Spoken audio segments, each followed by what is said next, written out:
Hey, welcome. This is everything. Oh, entertainment in Star Wars. Sorry, I got my dog in the way. I'm Rob. I'm here with Shanie Entertainie and Death by Saber. And if you haven't checked them out, well, you're going to get to know them today. So let's get right into it. Shanie, tell us all about your channel. Yo. How you been, man? Good to see you. Thanks for coming, by the way. Oh, thanks for having me. It's been a long time. My channel is all about comedy, guys. It's what I'm about. It's about entertainment and about Star Wars in the movie industry, and also how to fix the movie industry, which seems to be a bit broken right now. I do a lot of impression videos, and I have a lot of characters that visit on my channel. Basically, Mickey Mouse, aka Mickey Mouse, Skeletor, and a whole bunch of others. And that's what my channel is about. You're up next, DBS. Yeah. DBS? Yeah, hi. I'm Death by Saber, and my channel, I take movie clips and I add lightsaber effects to it. I like to take stuff and turn it into Star Wars. Like I have a video where I have a lightsaber duel with my fish. It's pretty interesting. A lot of people like it. Yeah, there's a lot of silliness. There's a lot of silliness in my channel. Mostly all Star Wars themed. Yeah, I remember seeing that. It was one of the first videos I think I saw of you, because I wasn't sure who's Death by Saber. I don't remember exactly who it was. And then I saw that video with I said, "Oh, that's really great. That's really cool." And that's what got me into your channel. That's how I think I first met you, was when I saw the fish video. That was pretty cool. Just want to say, hey, Gaming A, what's up? And Sly Jones, how are you? Thanks for joining the chat.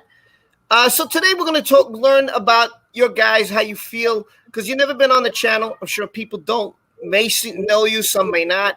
So want to get your view on everything about Star Wars, because we're all Star Wars fans here. The original trilogy, the prequel trilogy, the sequel trilogy, your thoughts, your feelings. So I want to start off with I'm going to go against Shanie and then Death by Saber. So my first question is, how did it happen? How did you get involved in the Star Wars universe? When did it first happen for you, Shanie? Well, I didn't get involved in Star Wars universe. Star Wars universe got involved in me. We were kids. It was toys. It was on cartoons. It was movies. You're a kid. You fell in love with Star Wars as a kid. You played as Luke Skywalker as a kid. You used your remote control as a lightsaber and smacked your brother in the eye, a couple of times accidentally. That's how you started. I started off as a fan of. I mean, how could you not be a fan in the 80s, of Star Wars and So that's like everybody else from my time. It was a part of your life. It was who you were. Yeah. I don't know. I think it was 1980, 81 or 82, somewhere around that time, before HBO, there was a cable, paid cable TV service, and they showed A New Hope, but they didn't call it A New Hope. It was just Star Wars. They didn't even say New Hope yet. And I got into it then. Somebody had it. I was spending the night at a house, and I watched it, and they played it over and over. And I remember I had the Kenner, Darth Vader and a Luke, and their lightsabers were weak though. The toy, the action figure, they were weak. So I had to get I got a toothpick, and I took nail polish and painted it, and with the red, Vader's red, but with Luke, they didn't have blue nail polish, so I had I used a blue marker to paint the toothpick. But yeah, that's when I got into Star Wars. How about the capes? How many times did you guys lose the capes of any of the figures? Do you remember that? All the time. And none of them had capes. Are you kidding me? Capes. Especially Vader. That cape wasn't even a cape. It was like a coat. Remember the Star Wars? It wasn't even a cape. It was like a coat. You got gypped. You're like, what is this cape? It's a coat. It was weird. Yeah, you had to put it through the arms. Yeah, like a coat.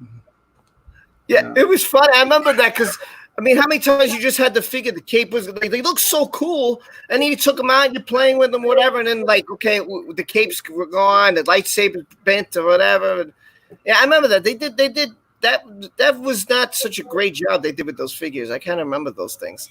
But now they go for like if you would have bought it, if I would have known that, how much they go for that? I mean, I don't know about you guys, but I had like the Darth Vader case, and you open it up, and you could put all the figures in there. And I just saw that at Toy Story yesterday. I just saw that at Toy Story yesterday. Yeah, I was like, oh man, I wish I had that. I don't have enough figures to fill it up anymore. Oh wow! Because I remember I had that, and it was like, man, it was full of figures. I mean, I had everybody. So the Sand Person, the 3PO, the R2. Out of those characters, which one did you like the most? Which was your favorite characters to play with, and what was your favorite characters in Star Wars: The Original Trilogy? Well, me was always Han Solo, just because Han Solo was cool. I mean, I like Luke Skywalker. I was raised liking Luke Skywalker, but Han Solo, just the way he would talk, just the way he talked. Okay, Luke Skywalker was like the guy that you felt you were. I always say that as a kid, but Han Solo was the guy you wanted to be. Because Han Solo was smooth with the chicks. He's the only one who screamed chasing after the jet. Remember in the New Hope, he runs down the corridor like yelling "ah!" and chasing down the one guy, chasing down the entire all the stormtroopers, and then they turned around and he was like and then he runs back. He was like brave, and that's the guy you wanted to be. So yeah, that's my thing. Yeah, my favorite character, my favorite action figure that I had was Boba Fett, but I didn't have the rocket thing. It didn't shoot. It was just stuck to it. It wasn't. But that was my favorite character. I liked Boba Fett. Just the idea that he could fly around and shoot and stuff. I thought that was real cool. My favorite character. Was he your favorite character of the original trilogy? Yeah. Yeah. I felt I felt like Boba Fett. Would you compare Boba Fett to Captain Phasma of the sequel trilogy? No, I don't. I think Boba Fett was way more skilled warrior than Phasma. We didn't get to see much of what Phasma could do, like her real skills. Supposedly, she was raised in a real rough planet or whatever, but we didn't get to see all the like backstory of her. So, but Boba Fett, we kind of, we know he's a bad mofo. So, yeah. Well, Phasma was thrown in the garbage, and I've never seen Boba Fett tossed in the garbage. So, as long as he's not tossed in the garbage, then we're fine. And they didn't hype up Boba Fett the way they hyped up Phasma either, because I remember the hype for Phasma was like, "Oh, Phasma, a female stormtrooper," and then they did nothing with her. So I think we didn't really know Boba Fett until the Christmas special anyway, right? We didn't really know much about Boba Fett, so we didn't have much expectation for him, and he had a rocket pack, so that always beats shiny armor any day. That's true, yeah. Now I'm going to get into, since we're talking on Boba Fett, that would lead me quickly into The Mandalorian, because I want to make a comparison. Now, again, like I said, everybody doesn't know you guys so well. Maybe some do, some don't. So I want, and I don't even know. I don't even 100% know how you guys felt about The Mandalorian. I don't know. Remember you guys talking about it. Do you guys feel like this is just a spin-off of Boba Fett? Like this is not, because we didn't get to see Boba Fett in action. Now we're getting a Mandalorian who's kind of looks like him. Do you guys feel that that's what it is, or do you like the show? What are your thoughts about the whole Mandalorian? And I'll start with Shanie.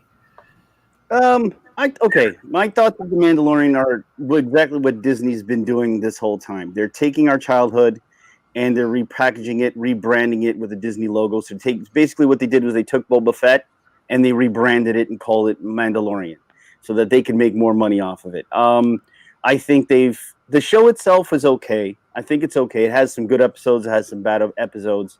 Only thing I have to criticism of the new show is just that I find it's a little childish, just a little childish. Like it doesn't know what audience it wants to be like targeted to. So it's like targeting us, as in the old, the old timers, but then at the same time they're trying to get the little kids. So it sort of hovers in between childish show an adult show, and it kind of doesn't know what it wants to be. But it's okay. It's better than anything else we have. So I'll take that.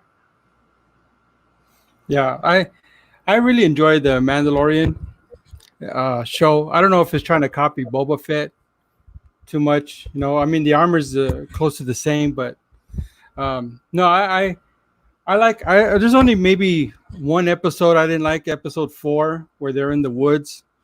But everything else of the Mandalorian show is great for me. I love it. I enjoy it. Yeah, it was okay. For me, I'm going to say that what I loved, and I don't think anybody stuck. I know a lot of people fell in love with Baby Yoda, and that's fine. I don't have a problem with that. And I'm interested in, because I don't know what Yoda's species is. The only other Yoda I've ever seen was Yaddle in the prequel trilogy, who's on the council. And that's the only one I've ever seen. So I mean, who knows if Yoda and Yaddle got it on? I don't know. I'm curious of if they're going to go into the history of the species, or if there's more of the species. I'm curious about that. That has me, wanting to know. I love IG-88, IG-11, who, again, we had IG-88, which we always saw was just IG-88. That was the end of the story. But to see him in action, I thought was absolutely incredible. To see how he would just boom, boom, boom, boom, boom, turn around and shoot. I was like, wow, this thing is incredible. I never saw that before. And I think that's what I enjoy most. Like, I don't, I understand that the Favreau wanted to put new characters, and I understand that's why it's 5 years after the Return of the Jedi. I get all that. I totally grasp that. And I just, like, I don't know if you're going to put an IG-11 in there instead of IG-88 and the Mandalorian instead of Boba Fett. Why not just tell the story of Boba Fett? Why not just tell the story of Boba Fett, Dangar, Bosk, IG-88, and show like them hunting people, maybe working with each other, getting in some kind of type of situation where they, just something like that. I mean, I thought if you're going to show this, why wouldn't you just flat out say, hey, here's Boba Fett, here's IG-88, let's tell the story about the bounty hunters? Why wouldn't you go with that? What do you guys think of? I think they want autonomy over the characters. I think that they can't play around the way they want to play around with the characters. Like, they can't touch Yoda. They can't play around with the characters as much. You can't play as much with Boba Fett because there's so much attachment to these characters. Disney's pretty much in a lose-lose situation. So if you throw Boba Fett up there, and some people will like what they did with Boba, just look at Luke Skywalker, right? Half the people said it's okay. Most people think, what the heck did you do to Luke Skywalker? So why would they make the same mistake twice by introducing loved characters and then toying around with them and having half the people hate the decisions you made, and half the people? So what they gave you was sort of, we're going to give you pretend Boba Fett and pretend, IG-88 and pretend Yoda and pretend all these pretend characters so that we could not get so angry when you do whatever you want with it. You know what I mean? So they could play with it. That's why. It seems to me that the new regime at Lucas, they don't want to go back. They don't want to go to the classic characters, established characters. They want all new stuff. And I agree with Shanie. I agree with Shanie. If they take the old characters and they mess it up, the fans are really going to be pissed. Yeah, for sure. They learned their lesson. I think they've learned their lesson. I think they're not going to bother doing that. So they get. I like what someone said. A bootleg. It's like a bootleg version of these characters because they don't want to touch the original characters. So. Yeah, I'll put that up there. Hold on. That's Isaac. He said Ray is a bootleg of Luke. Well, I mean, I guess we'll get into that now. I mean, I'm jumping a little bit around, but I'm trying to cover one into the other because they all seem to intermingle. So now I guess we can jump into the sequel trilogy. And Ben, I'll get to your question in a minute because he asked about season 7 of the Clone Wars. We'll get to that. So now my question becomes: we're bringing up Rey, we're bringing up Luke, we're bringing up. What honestly, I want you guys to be honest. You go, you see The Force Awakens, you see The Last Jedi, and I'm sure you've seen The Rise of Skywalker. So I want to get your opinions, your thoughts, how you feel, why you feel the way you do, whether you liked it, you didn't, whatever. Again, I don't know. I'm not sure my people in the chat know. So it's up to you guys. I want to hear what you guys' thoughts are on the sequel trilogy. We'll start with Shanie. Go first, DBS. Let's switch it up. You go first, DBS. DBS, go ahead. The Force Awakens. I was so excited to go see that, and I go see it, and it kind of fell flat. It wasn't enough action, and I don't know. I didn't care about Finn. I cared more about Poe, what was happening to him. But when Finn came out, I was like, this guy's kind of boring. He's kind of like he's getting by with luck, just stupid luck. He's just getting by. And Rey was okay. Rey was all right. The Last Jedi, I would have been okay with it, but when they killed off Luke, it's like that destroyed everything. Like I grew up with Luke, and then they just made him to be, like a punk and weak, and I was so disappointed. And if he wouldn't have died, I would have been okay with it. Like I'll give it a pass, but The Last Jedi, and then the last one, The Rise of Skywalker. It was better. Disney made an effort to please the fans, so it's better than The Last Jedi. Like the Rise of Skywalker is A for effort for me. It's okay. A for effort? Yeah, they crammed a lot of stuff in there, and it's like, okay, well, whatever. Just remind you, the A for effort put horses on a ship, on the top of a ship, riding. That's A for effort. That's D for dumb, in my opinion. All the Palpatine stuff didn't make no sense to me, and the way he died, and it's just. I've been in your sock drawer the whole time. But it was better for me. It was better than The Last Jedi, for sure. Well, yeah, that's not hard. What are your thoughts on Shane? I'm sorry, he's getting a drink. I'm sorry. All right, guys. I liked. So I have a bad throat, so that's why it's not COVID, guys. Don't worry. I liked. Actually, I didn't mind The Force Awakens when it first came out. I actually liked it. I saw it. I think twice in the theater, 3 times maybe in the theater. I enjoyed it, but I think I was also razzle dazzled by the fact that we got Star Wars again. So it was like, wow, I'm so excited that we got Star Wars. So a lot of the stupid stuff I didn't really pay attention to until after, until people started pointing out stuff like, oh, it's this and that, all the Mary Sue stuff. And I was like, okay, well, I still enjoyed it. I didn't like the way Han Solo died. Spoilers alert. Spoiler alert. I didn't like the way he died. But, I understood that Harrison Ford didn't want to do him. So whatever, I accepted that. And so I was okay with most of it. BB-8 was fun. I like Finn. I actually thought Finn's character, I didn't like what they did with Finn, but I do like the way, I like the idea of of having a stormtrooper, defect. I thought that was a great idea. I thought one of the most badass scenes in Star Wars was in the first one when Kylo Ren holds back that laser fire. That was just sick. Just and let it go afterwards.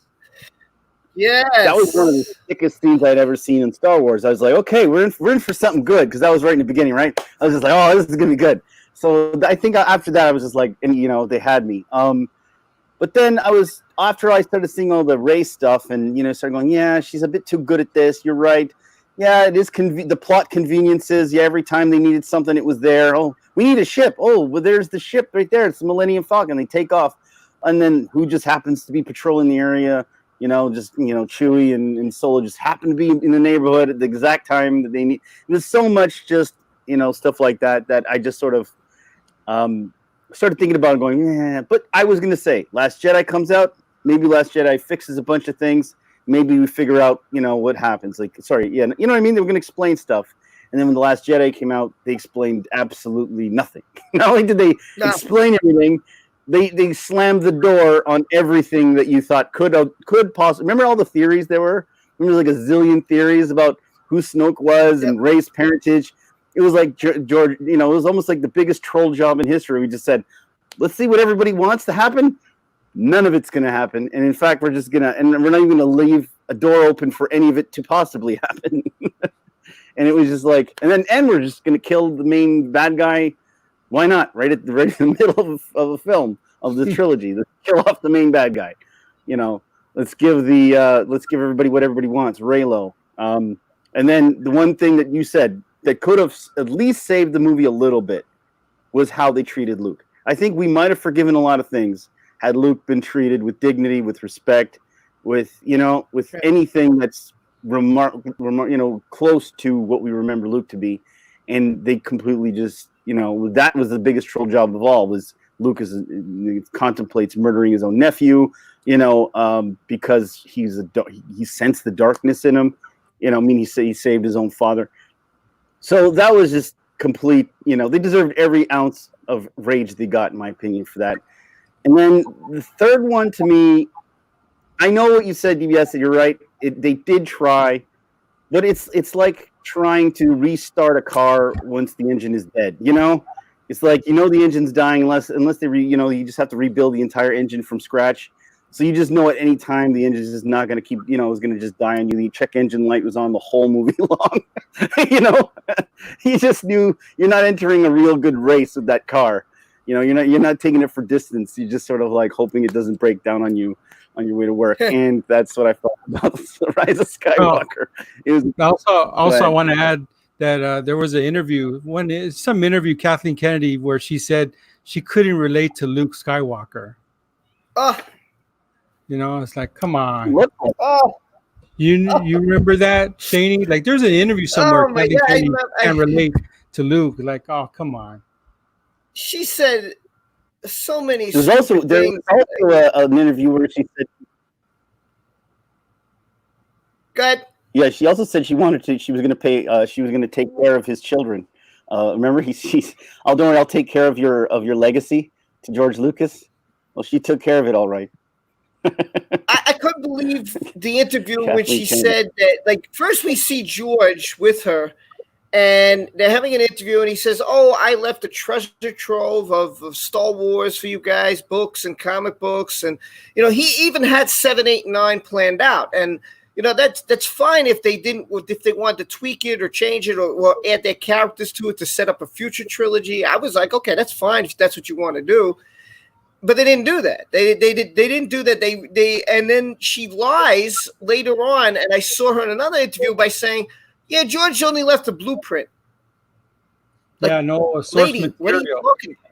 Well, they build buildings based on blueprints. Like, that's not only a blueprint. A blueprint's pretty significant. So follow the damn blueprints. You should be fine. It's like an engineer said, "Well, I just left the blueprint for this new thing I'm building," and then they built something completely different and then blamed the engineer and said, "All he left me were blueprints." This doesn't even make sense. What's wrong with her? She said they didn't have any source material to work with. Yeah. None that she wanted to use. Which amazes me because he thought Kathy was perfect to represent him, because he figured, look, if I'm selling it off to Disney, at least she'll be there and for me, she'll be saying, "Oh, listen, that's not what George wanted to do. We should do this and we should finish the saga this way." And instead she's like, "Okay, Bob, whatever you want to do." "Okay, oh, sure, Bob. Yeah, we could throw it out. Yeah, we don't have to use George's stuff." Like, what? This is it wasn't him. You wouldn't be in the spot you're in, lady. I mean, do you not understand that? Did you not? It was so frustrating. Go ahead, Shane. And we found out in The Rise of Skywalker, the problem was that the whole time Palpatine had been puppeteering Kathleen Kennedy from day one. So it was all Palpatine's fault. He's the one who's been puppeteering Kathleen Kennedy. So she's never been real. She's always just been a clone. All those half-developed Kathleen Kennedys in the clone tubes in the background. Just mangled Kathleen Kennedys in the glass tube behind her. Yeah. We got a lot of questions, so I'm going to try to go with the chat. I mean, I have more questions I want to ask you guys, but, I know the chat has been asking, and I'm like, okay, let me try to catch up here. So I can't put them on the screen because there's too much, and it's very slow. I have a laptop. I don't have a computer. So Ben says, what are your all thoughts on the finale of season 7 of the Clone Wars? He said, I loved it, but would have loved to have seen even more. So DBS, what do you think of the Clone Wars season 7? The final, I think, 4 episodes. Well, after the Martez, yeah, go ahead. The Martez sisters arc, that was crap. Yeah, people are ready to cancel their subscription to Disney Plus after that. But the Ahsoka Mall arc was great. That's what everybody wants. That's the Star Wars everybody wants. The Bad Batch was okay. That could get a pass, but yeah, the Martez sisters, it ruined it. That was awful. They had no point. They're nobody. They're drug dealers. That's what they are. And just like family friendly Disney wants to put out drug dealing sisters, right, Mickey? Hold Hey, on, Mickey. I heard something that really upset me. Hi, I'm one of Shanie's friends, and I overheard something in the background, and I said I had to speak my mind. Hold on, what did I hear about canceling Disney? Well, what was that? Yeah, a lot of people wanted to cancel Disney Plus because of the Martez sisters, the drug dealing sisters, minority sisters. No canceling. No, listen, guys. Why don't you before you get all drastic about because they're minorities, they got to be drug dealers. What are you trying to say there, Mickey? I don't listen. I'm just the figurehead here. I'm not the one who wrote it. But if you have problems, just write to me and I'll take care of it. I mean, if you don't like those sisters, they're out of there. When I complain on Twitter directly to you, you block it. You block me out. Oh, that was PR department. I had nothing to do with that. You gotta hit me directly on Twitter. You know how that works. I got a whole bunch of PR people who run my accounts. So, if you have problems, you just hit me directly, because I'll fix all. You don't like the sisters? They're out. You don't be canceling Disney. Whatever you do, I need your money. I better not see no Martez sister action figures at Target or anything like that. Walmart. Well, I'll say it as a so, Mickey. Say you're not gonna. No, you're not gonna. I'm gonna have to make a few phone calls here because I'm not too sure, to be honest with you. We have Kathleen Kennedy plush dolls going out now. We're so desperate. Get your Kathleen Kennedy plush dolls. You squeeze her head and slime comes out of ears. That was a good idea. That was one of Goofy's ideas. I prefer a Kathleen Kennedy blow-up doll. Oh, yeah. We're going to have a whole bunch of those. Kathleen Kennedy toilet paper holder. With the mouth permanently open. Like that. Send your ideas to Disney. We're taking all kinds.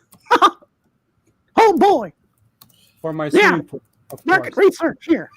The blow-up doll's for the swimming pool, of course. It's for the swimming pool. What do you guys think of Rian Johnson's new trilogy? You guys looking forward to it? Yeah, we have to get into that. I'm gonna cover that right now. Since you brought up Mickey, are you guys excited? Yeah. Come on, you're excited. Everybody wants to know about that kid with Mickey, the beard. He reminded me of me during Fantasia. Well, you beat me to it, Egg. I have a video coming up, but since you bring it up, yeah, we got the first plot has been revealed, and so I guess I should just share it with you guys here. Mickey, okay, well, for what it is, are you okay? You need some Disney brand Advil? Well, so there are many Jedi in the galaxy, and Rey serves as a mentor of the Broom Boy kid. Rey's own daughter is the new master of the Sith, leading to the equivalent of the Empire in that era. So that seems to be the plot of Johnson's new trilogy. And Vicky, there's been mixed reactions to The Last Jedi. We have a lot of people who weren't happy about it. I mean, you do have your people who are happy about it, but I know I wasn't happy about it. Death by Saber wasn't happy about it. So how could you feel confident with somebody who made a video saying, I want half the fans to think it was the greatest thing to ever happen, and I want half the fans to think this is the worst movie ever seen? And it's exactly what happened. How do you allow someone like this to want to control your franchise, which is it's a gold mine, Mickey. How to explain this? Okay, hold on. Before we get into that, let me just say, Fatal J, he gave $5 super chat. We should acknowledge that. Absolutely. Mickey, do you want those $5, by the way? Are you there? No, I got tons of money. Look at me. I'm like loaded here. I got all the money in the world. I don't need to listen. I like you, Fatal J, and I appreciate the donation, but I'll give to you guys need a Hug Foundation, Disney Hug, because you guys sure are filled with hate for my company. Listen, I had nothing to do with Ryan Johnson or the hiring of Ryan Johnson. To be honest with you, there is somebody who's kind of above my head, but he's been secretly running things from the shadows. I'm just the figurehead, but Goofy has been the one running the show the whole time. This is the first time I'm speaking about this, so anytime there's a problem, I just say it's Goofy did it, because you're a scapegoat. Goofy. Yeah, no, I don't call him a scapegoat. It's just more like a convenient plot device. I don't know.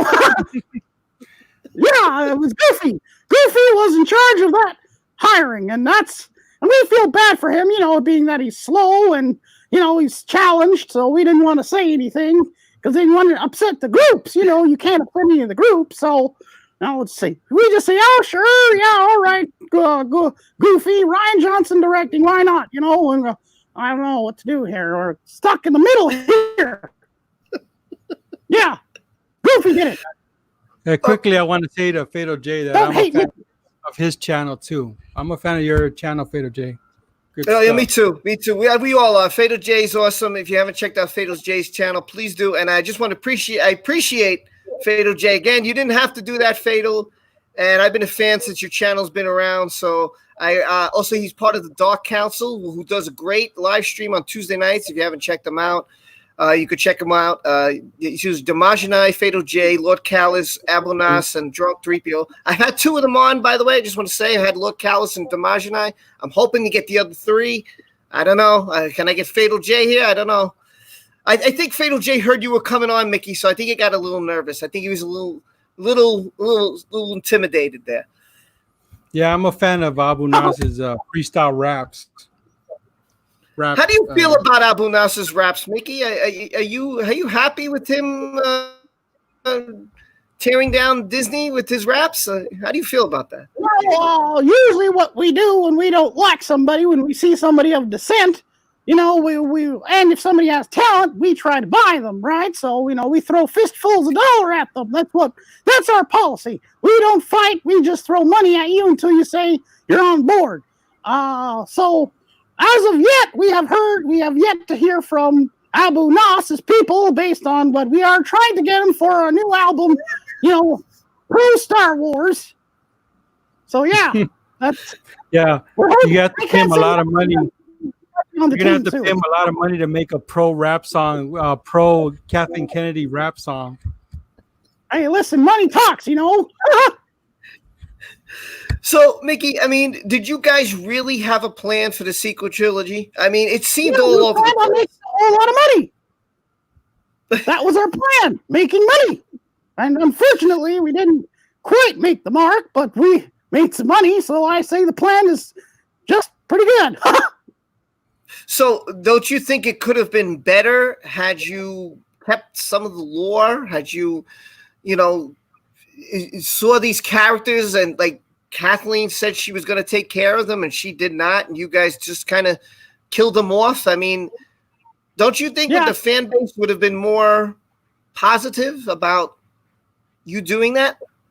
Well, listen, hindsight is 2020, right? Of course we'd like to change things. I think if I could go back in time and not listen to Goofy, I would have. Listen, Goofy, I don't think it's a good idea that we just change directors midway through and not have a plan. It was all Goofy's fault, might I just add. And say, listen, we got to have a plan here, but, unfortunately, that's not the way it went down. And so, well, yeah, we lost a little money, but, we'll be all right. And besides, Shanie's going to write a film, and we got Taika Waititi, who's a fan favorite. He's going to do something, and hey, maybe Ryan Johnson, maybe second one's a charm. Who knows? Well, okay. I guess you got the Mandalorian. You got Obi-Wan coming out. You've got the Rogue One spinoff coming out. So you got some Disney Plus. But is Disney Plus your future? Are you too scared to put the movies into theaters, or what's the deal here? Well, everyone's afraid to put movies in the theaters right now. I'm not the only one, because movie theaters are, running dry. Most likely Disney Plus will be where we're going to throw most of our stuff there. But eventually, we'll go back to the theater, once I buy all the theaters up. All of them. Every last one. Yeah, what about Solo 2? Hey, Mickey, I have a question. What about Solo 2? You going to start working on that? No, I didn't like Solo 1. Maybe just a Chewbacca film. Him alone. With Rey. Him. We'll call it Beauty and the Beast. And Chewbacca's the beauty.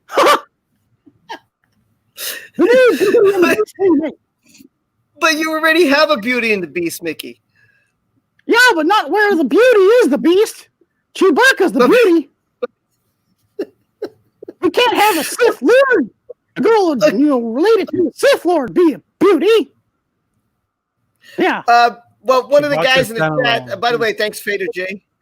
One of the guys, his name is Isaac. He says the sequel trilogy has been earning less and less for each movie at the box office, and the merch is not appealing to anyone. It's rotting away at like a dollar aisles. So how do you feel that the figures not going? They're going for so cheap, and I mean, would you call this seriously a success?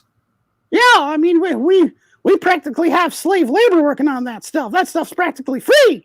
So anytime we make $1, it's like it goes pretty far. So, you guys don't see this like how, we got a whole bunch of people in foreign countries making our things, our stuff for like pennies on the dollar. So when we just sell one and we make a ton of money on that one that can count for all the rest. That's why.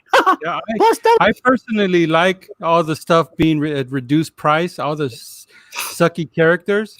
Because I buy them up and I like make videos where I run them over with my truck. It's good for my channel. It's still advertising, and I thank and appreciate you doing that, sucker. Yeah, I'd pay 99 cents instead of $6.99 for a good character. 99 cents is still more than what I paid the guy to make it. That's still a profit in my pocket. But listen, if right now Disney, and I don't know if people know this, is $50 billion in the hole. We had this whole situation where you guys had to shut down. I can't say it because YouTube's policy. Fake news.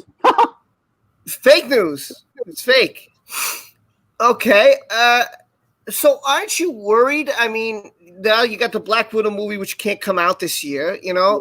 Aren't you worried about making the almighty dollar, which I mean, and if you buy up everything, then isn't competition better for you guys? Doesn't it mean people want to see it more than just you buying everything and monopolizing it?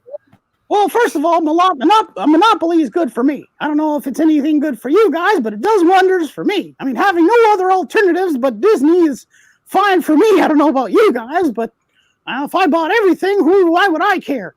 You have no option but to come to me. But as far as am I worried? Of course you're worried. I mean, we don't know where tomorrow's going to head. I mean, I think Goofy's starting to he's been slowly taking over things. We don't really talk about that because he's got a lot of money stashed away and he's been buying up our company internally. So tomorrow I may not have a job and he may be running things. So, and if he does, well, you thought it was bad with me? Oh boy. Goofy has always been a fan of Kathleen Kennedy. Oh, true really? Story. Have you? Yeah. Well, how do you feel about Kathleen and Ryan? How do you feel about them, Mickey, personally? Oh, I don't much care for them. They cost me money. Anytime you cost me money, I don't like you very much. But Goofy seems to like her, and they've been dating, so I don't know. Wait, I thought she was married. I thought she was married. What does that have to do with anything? Oh, well. This is Hollywood. What was I thinking? Well, I'm sorry. What could I possibly be thinking about, Mickey? I'm so sorry. I didn't think about that. It's true. It's Hollywood. Does that even matter? Marriage. I mean, well, here's the good thing that people don't seem to put out there. You did have a lot of movies last year. You made The Lion King. You made Aladdin. You remade. You did these live action that did real well. I have to admit, you made I think out of seven of them made over $1 billion, which included Endgame, and so you got to feel good about that, right? Well, Endgame and Infinity Wars, they made us all kinds of money. Now we're doing all right with Marvel. We just have to figure out what to do with Captain Marvel. I don't know. That was another goofy idea. Yeah, you're gonna have to kill her off. You have to kill her off in the next movie. But Infinity War, Endgame, yeah, they're great. Yeah, we'll Ryan Johnson her up. Maybe she'll just fade away or something like that. We're thinking about it. You're not going to have her in a Star Wars movie, are you? There's been a lot of talk about that, and I was just wondering. Goofy, hey, we have to ask you a question. Are you planning on putting Brie Larson in a Star Wars film?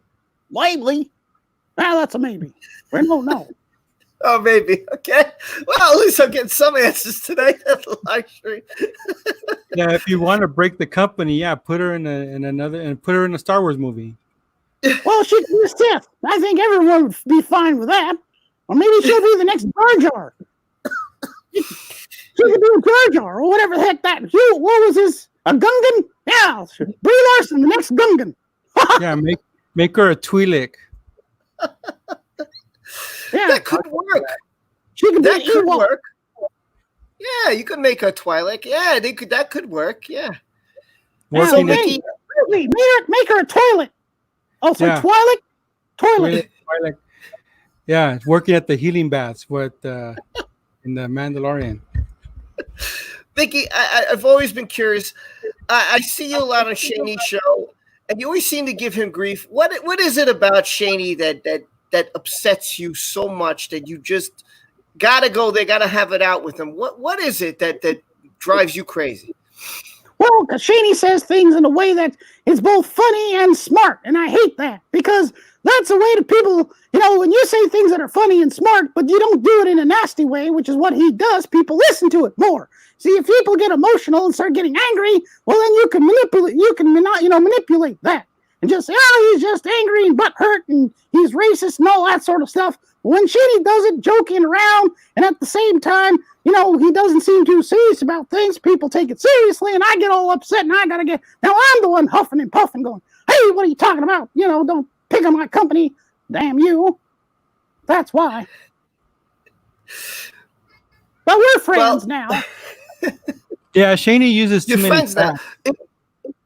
Shanie uses too much facts. He uses too many? And it's hard to argue with the facts. That's what why Mickey hates Shanie. Okay, well, that's I was always wondering because I respect him. He just bothers the heck out of me. That's all.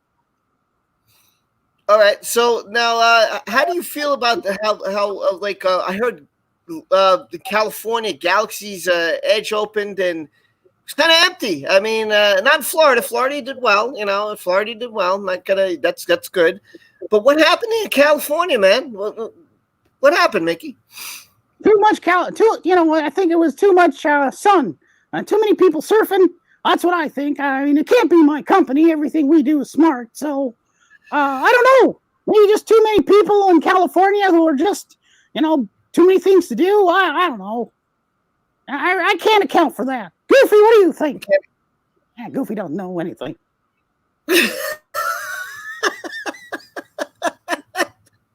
Sorry, this is so funny. I didn't expect Mickey to come on my show today.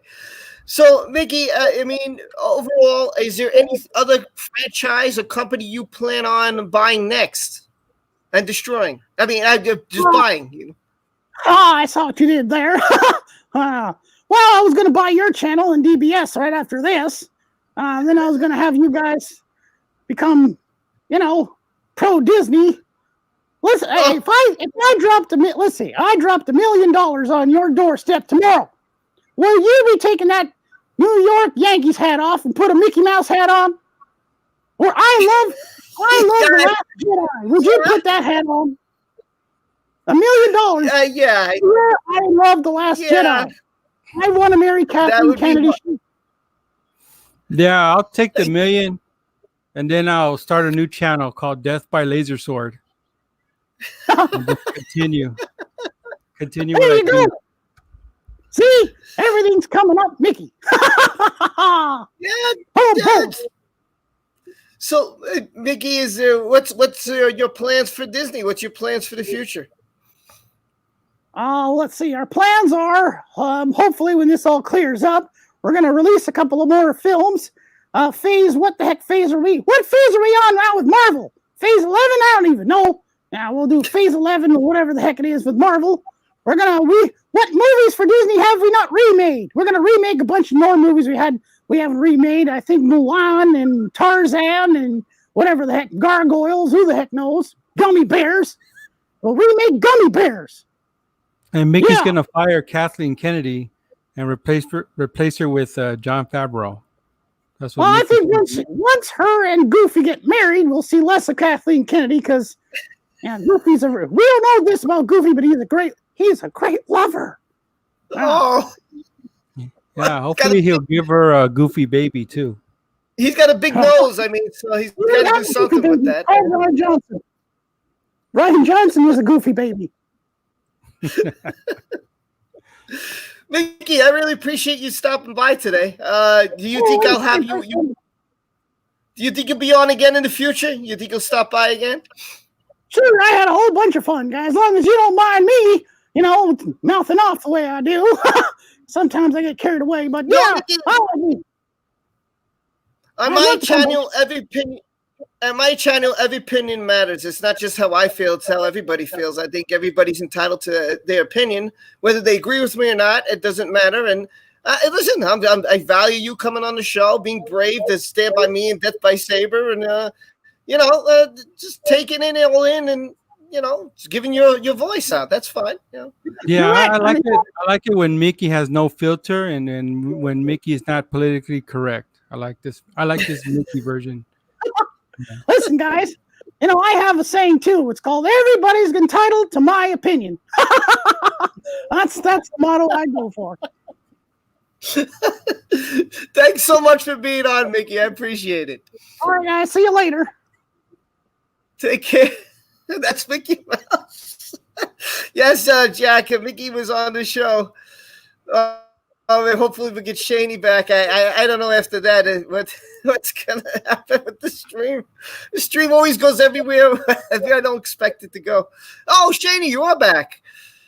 Yeah, that's going. You had dinner? You having dinner? No. He intercepts my transmission all the time. He has these connections, and somehow he just phases me out, replaces me. But that's okay. I'll get him later.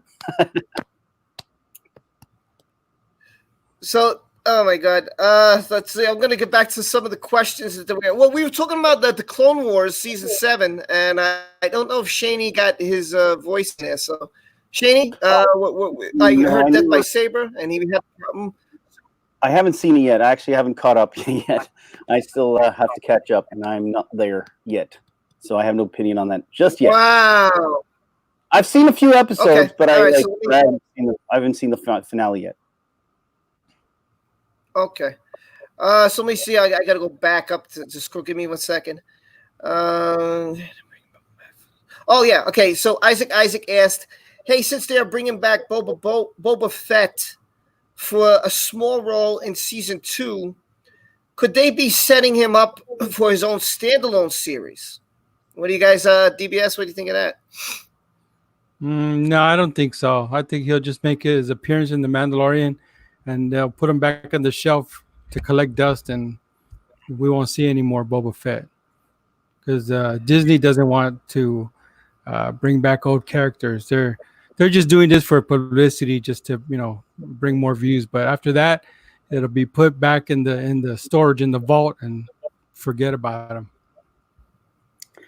I think he'll be a running guy that he comes and goes. I don't think he'll be like a main character. I just think he'll be sort of like a character they go to every once, maybe every season he makes an appearance. That's what I think. But I don't think he'll be a main character.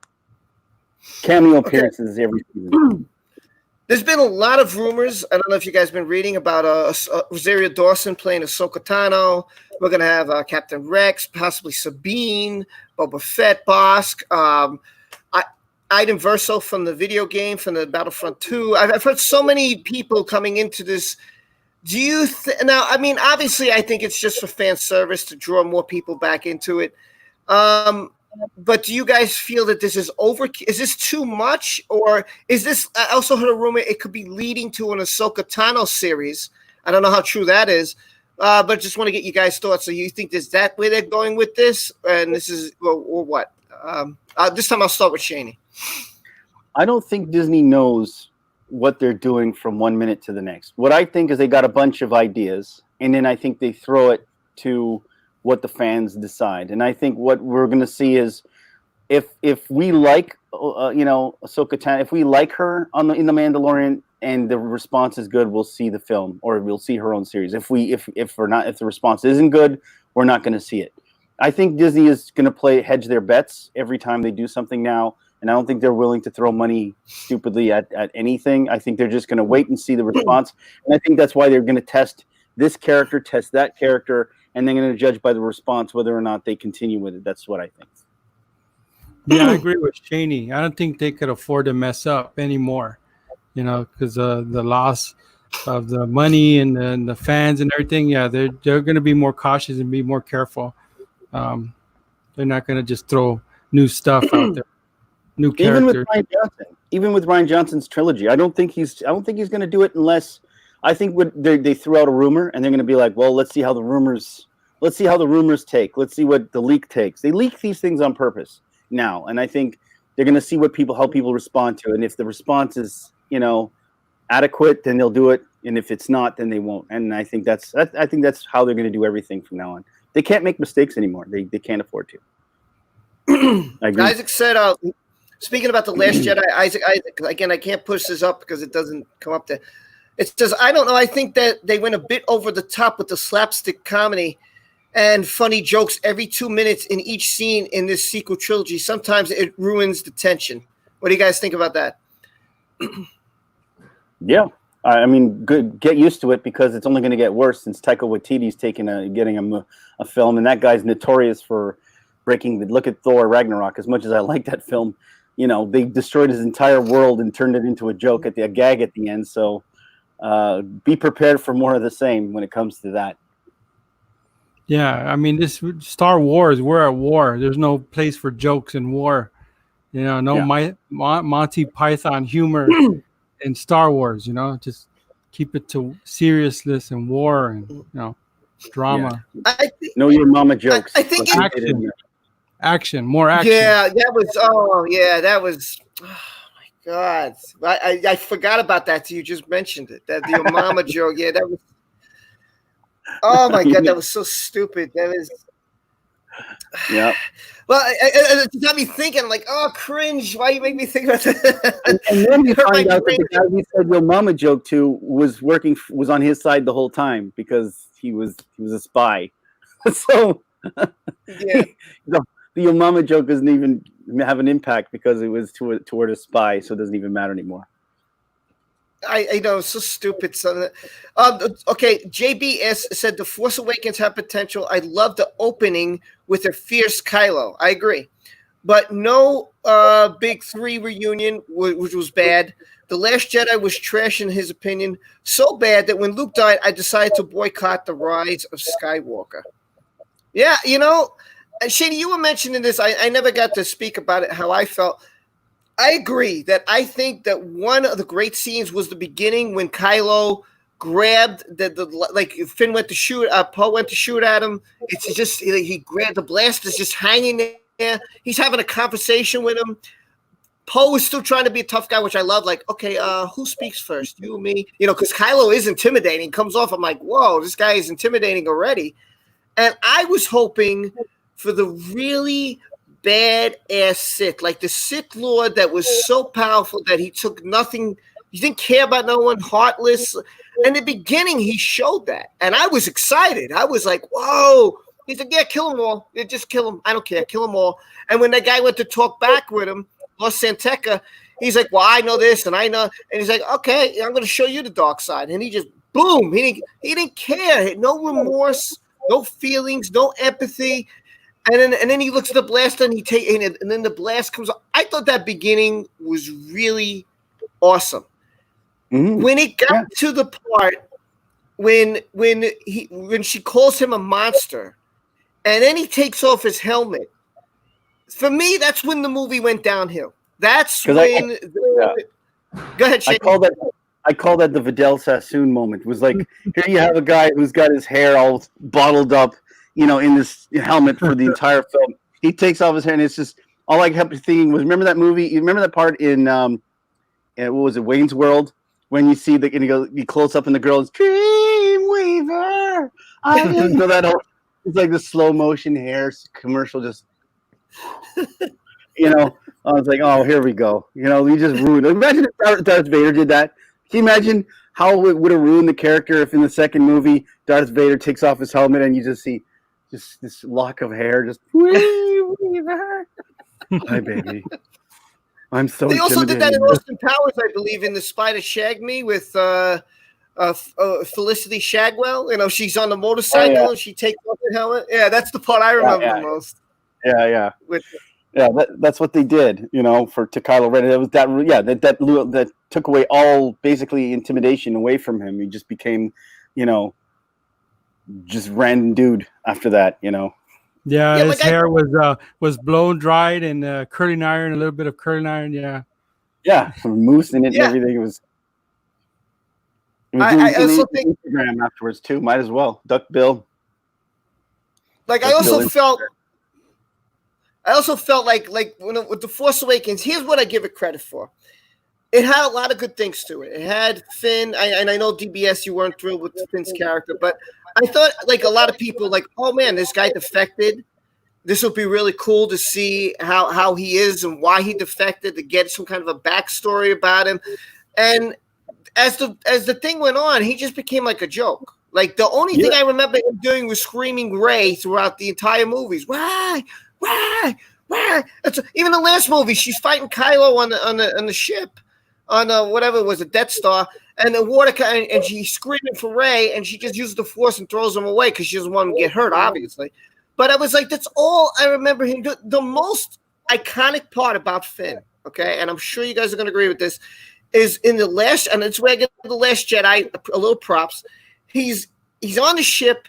He's about to try and stop the cannon from blowing up the door so the Force Daughter can get in. And I was like, that part, I have to admit, I was sitting in the seat like, oh, man, this is going to be, like, I was really feeling like the end of Finn, And I thought, man, this is good. They're going to make him go out a hero after he was running away from everything. And he's like, you know what? Listen, I'm just going to sacrifice everything to save the Resistance.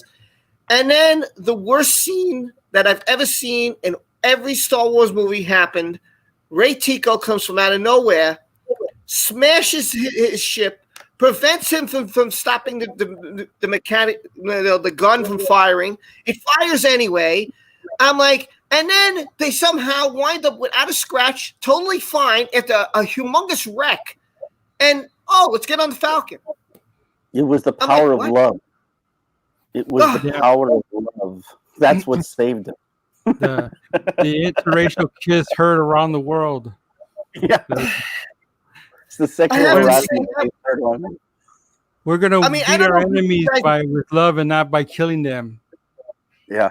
I mean, and here's the thing, like you were saying, like I think it was DBS saying that he found it okay that they were trying in the Rise of Skywalker to patch it all up, and to me, you know what this seemed like after I thought about it really deep? It seemed like a war between J.J. Abrams and Rian Johnson. It was like, okay, here's the setup, man. Go with it. Okay, I'm going to kill the main villain. Like what? You did what? You killed the main villain in episode 2. You killed the main hero in episode 2. Like, why wasn't Luke Skywalker's story the main story in episode 3. Why would you make a map that you don't want to be found? So I was sitting there like, I don't understand none of this. None of this it makes any sense to me. Like, oh, I'm just going to leave R2 there. Why isn't R2 in your X-Wing? Why wasn't he with you on R2? R2 was your buddy. I mean, R2, if anybody was your best buddy, it was R2-D2.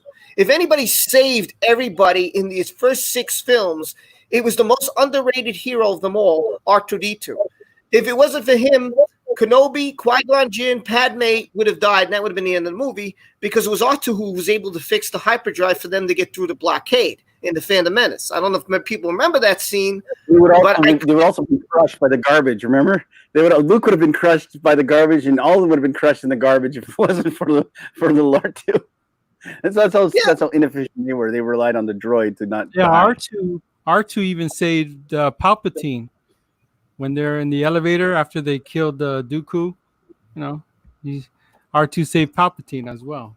Yeah, he even saved Kenobi and Anakin, because Kenobi was in the elevator and he's like, "No, R2, you got to go up. You got to go up." And the thing was flying down. I mean, when I thought about it, I was like, "Yeah, R2 saved these people so many friggin' times. Even in Attack of the Clones, like they get involved on the forget what not the canopy, the what do you call that thing when they're making the droids, and all of a sudden somehow Padme gets, and the thing is slicing, and Anakin's trying to get to her, and R2's flying around trying to save them, and I'm like, man, R2 did so much, and then we come to this, and it's like I'm trying to make sense of it, and I can't.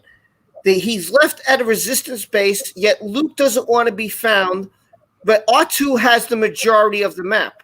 And why isn't R2 on your X-Wing, and why isn't he hanging with you on R2? I don't get why isn't none of that. Batteries ran out. We couldn't afford batteries. I don't know. Maybe that's the only thing I can think of. They didn't have batteries for R2. Looking for sense in a nonsensical trilogy is a hard thing to do, because if you want to play the this doesn't make sense game, then that entire series, from beginning to end, doesn't make sense. There's nothing to make. I mean, from the Disney movies, it's just when you have 2 different visions colliding against each other. That's another problem, because it was. I mean, Rose, that whole trilogy was the directors were colliding with each other. They were like taking shots at each other midway. Like, what kind of a trilogy makes fun of the other directors in the trilogy? What kind of who does that? Who takes a shot at the other directors? It doesn't make sense. And this whole trilogy is trash for that reason. They should have to me, I think they should scrap it and just start from scratch. That's why, remember, Rob, I sent you the deep fakes. Remember that thing where yes. And I sent that to you, DBS. Remember how now they can make Leia look like Leia, like with this thing, they can actually make her look real. Go back and fix it. Just scrap the entire trilogy, the Disney trilogy. Just completely scrap it, because you can't conclude an iconic story like this with a battle of the directors. You can't do where one director takes shots at the other director, and then this director takes shots at the fans, and then the other director takes shots at the other director. It's just so stupid. It doesn't make any sense. Why would we even tolerate this as canon? It should be completely decanonized. That's what I think. Yeah, canon. Yeah, Finn should have been a Jedi too. Finn and Rey should have trained together. Like Luke should have trained them both. I would have liked that to see that. I think Finn should have had his own story. Him actually being a trained. Like my problem with Finn was he's a trained from birth. Remember, he was picked up as a kid into slavery, and he was trained as a stormtrooper from birth. Yet he can't even. Yet he's so inept at everything. Like, dude, you should be a fighter. He should know fight. He should know how to fight. He's trained in scrubbing. He's trained in scrubbing toilets because he was in sanitation. That's his area of expertise is to scrub the toilets. Yeah. For the First Order. That's how we knew about the garbage to send Phasma in. I mean, he had an interesting storyline if they actually made him an actual decent character, made him actually badass, and take what he learned as a stormtrooper and actually explore things he learned as a stormtrooper. Oh, we did this as a stormtrooper. We did this as a stormtrooper. Where he was like actually fixing things or doing things and being, instead of Ray, Ray, Ray, Ray.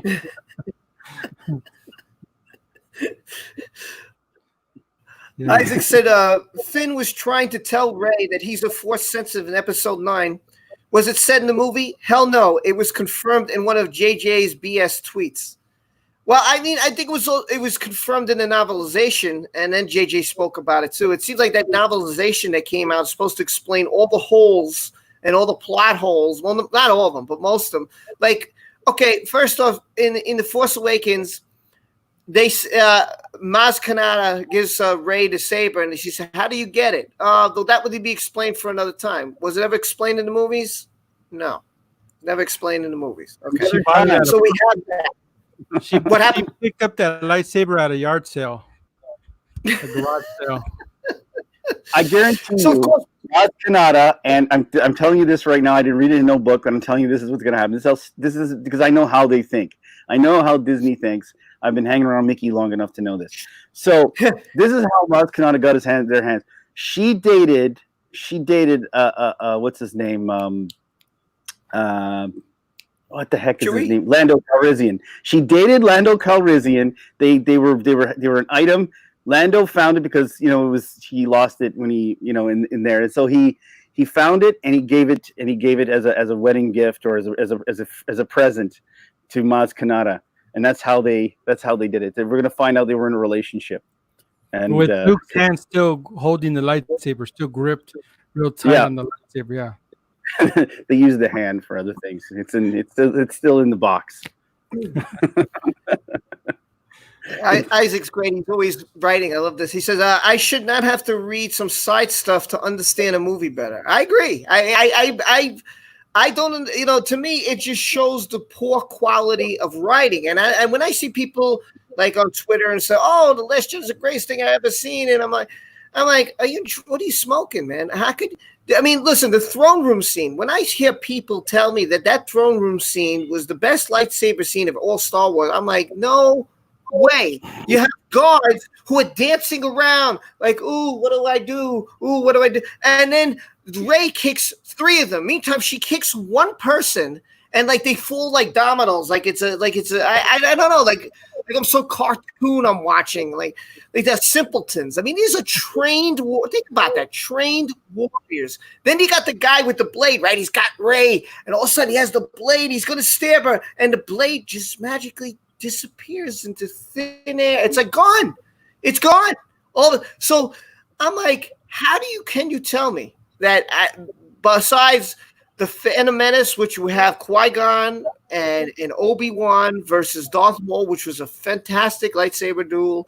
We had Revenge of the Sith between Anakin and Obi-Wan. You have, I know there was one scene that they're just throwing a lightsaber around, like twirling around to make it look good, whatever. But that was still all around. It was fantastic. One of my favorites. I loved it. You have Yoda versus Palpatine, which I was pumped to see. 2 of the most powerful Jedi finally on the big screen fighting each other. How could you tell me that the throne room scene is the best you've ever seen? Well, the thing with funny, I found when I watched that scene for the first time was just how the lack of force there was. Like, you guys realize you use the force. You don't need to use the swords. Like Darth Vader was toying. He didn't have to actually cross swords with Luke. He didn't. Because in the first one, he just threw shit. Remember, he just threw stuff at him. He was just sitting there tossing everything at him, and he was just throwing him around. Even when we played the video games, come on, Rob, you play the video games. You actually, how many times you just toss these guys against the wall? Because you have the force. You just throw them. Really, you just force push these guys out of the way. They didn't have the force, so really, I find anytime a Jedi gets into a lightsaber battle with anyone other than a Jedi itself, or other Sith, there's really no sense to the actual fight other than, just to have a fight. Because, to be honest, Kylo Ren, the guy stopped a phaser blast mid-shot and held it there, and then had a conversation.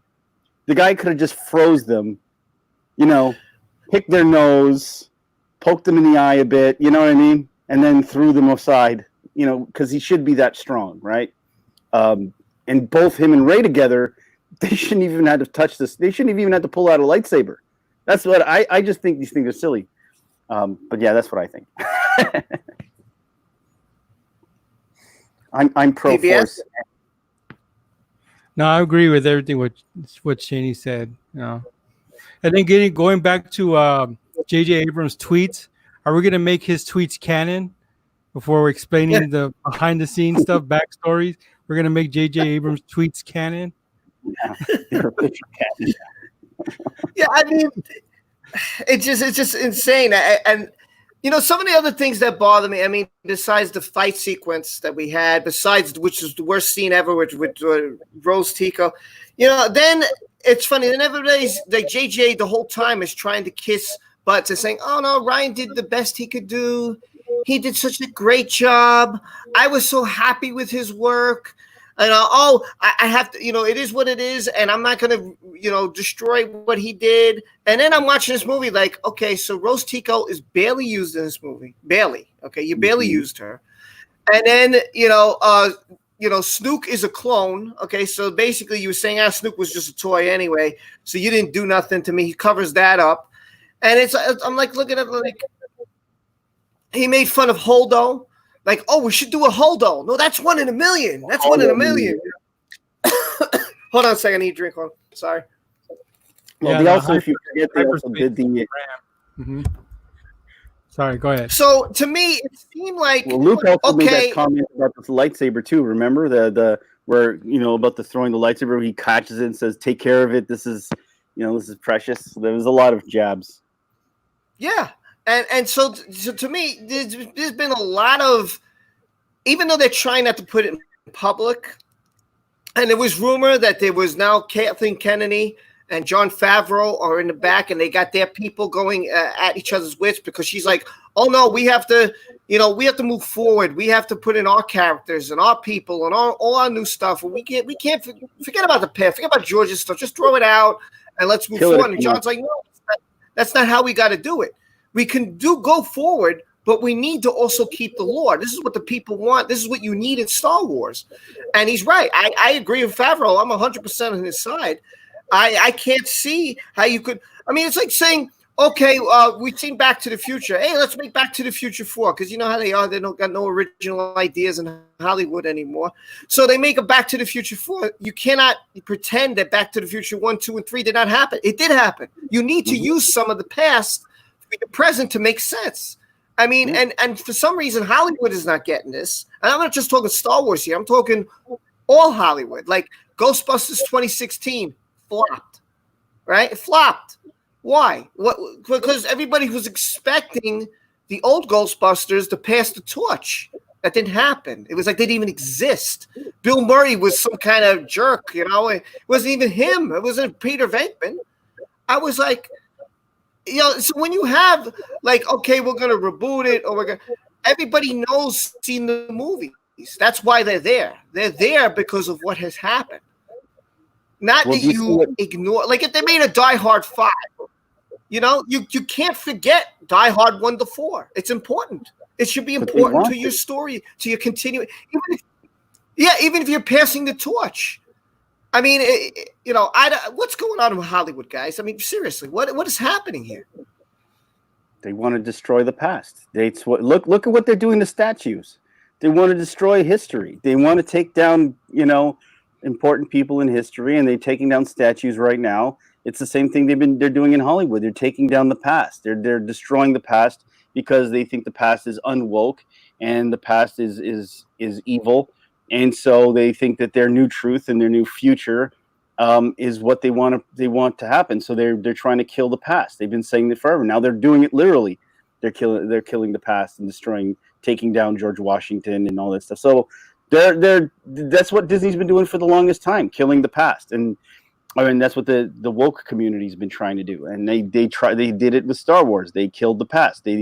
It's problematic, you know. That's what they did. I don't know. That's just what I think. Yeah, it's just people that are in charge with big egos and it's like, no, we're gonna put out what we want, and we're gonna shove it down their throat, and they're gonna like it, and that's that. That's what I think. Like a lot of it you're seeing now, like, and again, I don't have anything wrong with female leads, so I want to make that clear before I say the next statement. Okay, we have Batwoman on the WB, which everybody was like, what are you showing us here? You know what? And like, I don't know if you've seen, it was a cartoon of Luke looking like a female, and I'm like, okay, what are you saying? That we didn't have female leads? Sure, we did. We had Wonder Woman. Wonder Woman's always been here. She's a female. We had Ripley. How about Aliens? Did you guys see Aliens? Did you Ripley with a gun? Yeah. How about Sarah Connor in Terminator? What, we haven't had Laura Croft. We haven't had lead roles. Of course we have. We have nothing with a female, in my opinion, that's a lead, as long as it makes sense. Not to reboot something and then put it with what is it, feminist agenda, I guess. And I just think it's wrong if you know, you can't change what it is what it is. Like Bill and Ted. Could you imagine Bill and Ted wasn't Bill and Ted? You know, it would be two female. Oh, let's put up two female. Liar, liar. Wasn't two guys. Like, what are you doing here? I can't picture a movie when you have that character changing. It's just the trailer, by the way, guys. Did you see the trailer of Bill and Ted? Not to change the subject. Okay, what do you guys think? Keanu Reeves looks super old. Like they should have put some CGI on his face, not to make him look so old. But I know, if they could take his mustache off, they could make him take off some wrinkles. What did you think, Rob? Did you like it? Are you looking forward to it? I mean, it's okay. You know, it doesn't. I'm not like, oh my god, I'm dying to see this movie. I mean, I think it's going to be okay comedy. I don't think it's going to flop. I think it'll just do all right. You know, the thing is, they're putting out all these movies like way later. Like, okay, now we're going to get Avatar 2 to 5. Well, we had Avatar 1. Why are you waiting 15 years or whatever it is to put out Avatar 2? What, like? It's just, because you can't think of anything. So now what you're trying to do is bring back the nostalgia and say, oh, all those people saw Bill and Ted. Yeah, but if you don't care about the past, right? You're telling me you don't care about our past. You don't care. So why are you putting this movie out? Do something different. Do something brand new. If you hate what we had, I mean, I think, listen, back in the 80s, what didn't we have, man? 80s, 90s. We had Terminator, we had Star Wars, we had Aliens, we had Back to the Future, we had Die Hard, we had another movie a lot of people don't talk about, which I thought was the best comedy ever, the Naked Gun trilogy. I love that. I think these movies were iconic. I mean, you know, Indiana Jones, you know, I mean, you go on and on and on. I can't think of all the movies off the top of my head. How about Friday the 13th, Freddy Krueger? You had Halloween, you had all these horror movie characters come out. You think about all this and you're like, okay, so the past was wonderful, you know, and you could make a good future. Yes, you could pass the torch, and that's what has to happen. Father Time kicks everybody's ass. I don't care who you are. It's life. It's a circle of life, you know. So you could pass the torch, but you don't have to destroy the past and make it look foolish. Like Han, guess what? You're no good. You weren't a good father, so you just went back to doing what you were doing. And Leia, you were a failure too. So your son turned to the dark side because he's a spoiled brat. That's the reason he turned, because you two didn't pay him any mind. That's why. Oh, Luke, you become a hermit. You know, like what? Hold on. Did you not watch 1 to 6? What are you doing here? Well, I know not everybody succeeds. Of course, it's life. You know, it happens. But to make them all losers, like, oh, you guys are losers. We're just going to kill you. We're throwing you in for fan service. And now we move forward. Like, man, I know it's a war. I know they're old. I just, like you said, Harrison Ford didn't want to play Han Solo anymore. Got it. Understand it. Perfect. But there's got to be a better way about going about. Why didn't Luke die like sacrificing his life? Him and Leia. Why didn't Leia join him, take on Snoke, and she tries to convince her son, come back to me. You know, you could fight this. You don't need this guy.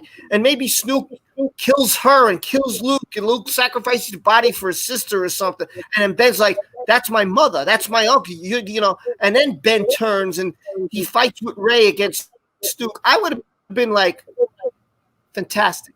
Thank you. this is what I want. I could watch this. This is so doable. But it's like, okay, so Rey beats Kylo in the first movie, and no one really fights in the second movie. And the third movie, he almost kills her.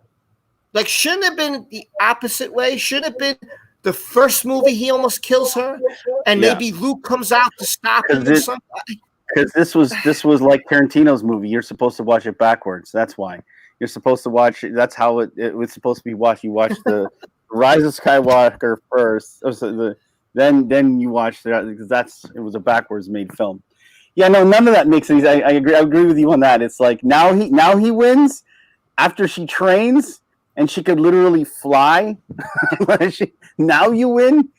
Why didn't she need a boat? Remember, she needed a boat to get. She didn't even need a boat. She's Super Rey. She could have flown. Like we've seen her fly, and she goes, "I need a boat." Did you forget? And then she falls. How do you fall into a trap?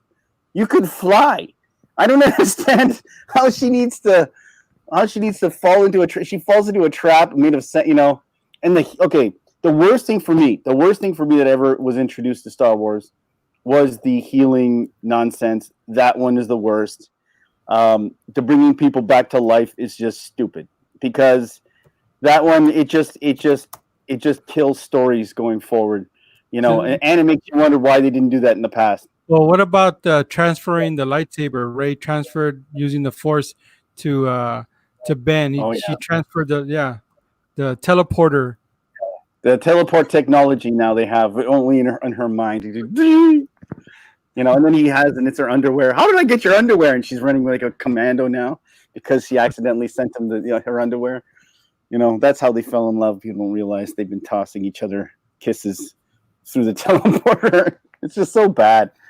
It's a horribly written and structured movie, and that's why it needs to be stricken out of the canon, tossed from all existence.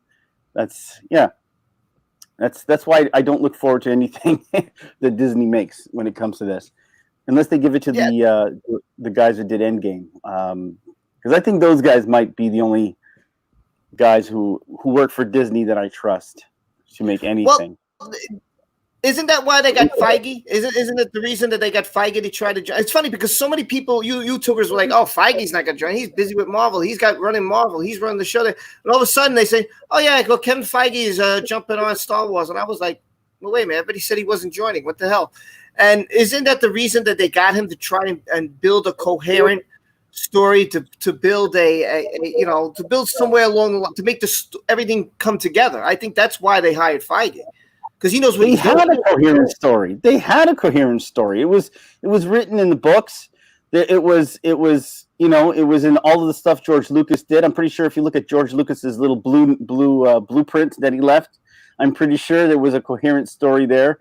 So I don't know where along the lines it went incoherent, and that came to the battle of the directors, and it doesn't take a genius to make a coherent story. I mean, it just takes. I don't understand how these guys have jobs in Hollywood anymore. This should be basic stuff, making a coherent story that makes sense, and not contradicting your own narrative from one film to the next in a continuing canon. Yeah, I don't know. Here's another thing too, and I don't know if Death by Saber could answer this, or you. Because I'm no Star Wars expert, okay, and nobody here on YouTube is. It's just we talk about it because we're passionate about it. People don't understand that, so I just want to clear that up in the chat. People don't get it. Whether his name is Snook or Snoke or Sneak, I don't care what his name is. He died in one episode. He was like worthless. He meant nothing, basically. He really didn't do anything, so I don't really care. But here's another thing too. Like, I got excited about the Knights of Ren, right? And we learned that Kylo kills he burns down the temple. He takes some of his students with him, and this is never explained. Okay, so I'm thinking in my brain at this point that the Knights of Ren are these Force users that Luke trained that decided, hey, we're going with Kylo because you're not going to kill our buddy. I mean, that's not what a Jedi does, So Kylo, at least I'm assuming, because again, it's never really explained. I know this is a Kylo Ren comic and whatever, and I'm not really into that yet. But So I'm sitting there saying in the theater, okay, so he has students. They left his temple. They went with Kylo. They sided with him and left. Okay, because Kylo probably said, "This is what happened. This is why I'm doing what I'm doing. Are you with me or against me?" You know. Okay, fine. Then we get to finally see the Knights of Ren, and they have all these, like, you know, old weapons, like axes and whatever. And I'm like, wait a minute. Well, if you're And they're supposed not to even be force sensitive, right? Were they? They weren't force sensitive, No, were they? no. Yeah, they were. I Not thought that they I were know supposed of. to. I thought they were supposed to have the force too. That's what I thought. Like the Luke, like you, I thought Luke was training them too. But Yeah, because Yeah, to me, yeah, like go you ahead. know, I'm a knight. I'm a Knights of Ren. I'm gonna put down this lightsaber that's real strong and powerful. I'm gonna pick up a bat that has spikes on it. I'm gonna pick up a. I'm and gonna we're in pick the up future where a we have bat. blasters, and we're in the future with blasters and like high technology, and I, re- in I reject technology. I want to be old school. yeah, like the Knights of Old School. That's what they should Yeah, have called them. so Ben's taking him on, and like, okay, they're beating him up. Of course, it's like a gang beating up one guy. But I'm like, if you're not force sensitive, if you don't have the force, because they didn't show it in any single way. I mean, and once he got the lightsaber, he wrecked them. And this was what you were saying before. Why not use the force and throw him around? Why not pick him up, choke him, force push him to get the hell out of my way? You guys are nothing, you know? Force tickle. Just And- grab them and start tickling them with the force in the armpits. That would have been funny. They just force tickle. No one's ever done a force tickle. That'd be And just just laughing. if they were on his side, why would they attack him? I mean, they just come up to him and say, "Hey, you haven't been around a little bit, so now we're going to beat the crap out of you." Like, do you even know what happened to him? Because the last time you saw him, he's Kylo Ren. Why would you attack your buddy? That made no sense to me. Yeah, Why? they followed him. Like again, you're looking for sense in something that had no sense. That's the problem. See, that's the problem. You're thinking too hard. They didn't think as hard as you when they wrote the trilogy. They were just making stuff up as they went along. So I think we did more thinking about it than they did. I think the people who even did the theories, remember those theory channels? They even thought it way harder than they did. Darth Plagueis made a lot of sense, Yeah. And but they went with bringing back Palpatine, even though they could have done something way cooler with making Darth Plagueis Snoke. That would have been, and he just comes back to life because Darth Plagueis can bring himself back to life, and then that would have made more sense. But I don't know. Yeah. Nostalgia. And like you said with Palpatine, like I think the only reason they put Palpatine in was, well, there's two reasons. One, they're desperate. They're like, okay, well, he killed Snoke. I have to do something. So who's going to be the big bad? And so he said, okay, I know you now in Colin Trevorrow's, I think that's how you say his name. Colin Trevorrow. His story. I don't know if you guys saw any of his story, but he made Kylo Ren the bad, just the bad guy, which I thought that's the way they would go. So the only thing I could think of at this point is either A, he figured I'll bring Palpatine back to get some of the old school fans back into the seats. I mean, because I think that's the most. Honestly, I really think that's the only reason that they did this was to try and get some of the old schoolers back to bring Palpatine in. I can't see any other reason why they couldn't just make Kylo Ren the big bad of the movie. I really don't understand that. You're forgetting about Rey. I think one of the reasons they brought Palpatine back was because they wanted to make Rey have that moment, that Jedi, that family moment, because that's what it's about, family, right? So they needed somebody who was powerful that Rey could sort of have an excuse for why she's so powerful, right?